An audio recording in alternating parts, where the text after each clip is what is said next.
রাত্রে নির্জনে গাড়ি নিয়ে বেরিয়েছিলাম। তো চলতে চলতে খুব ভয়ঙ্কর রাস্তা, চারদিকে অন্ধকার। জানি না হঠাৎ করে সামনে একটা কি এলো,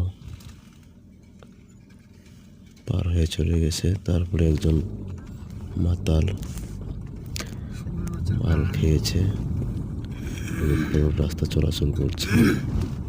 একটুতে বেঁচে গেলাম। যাই হোক,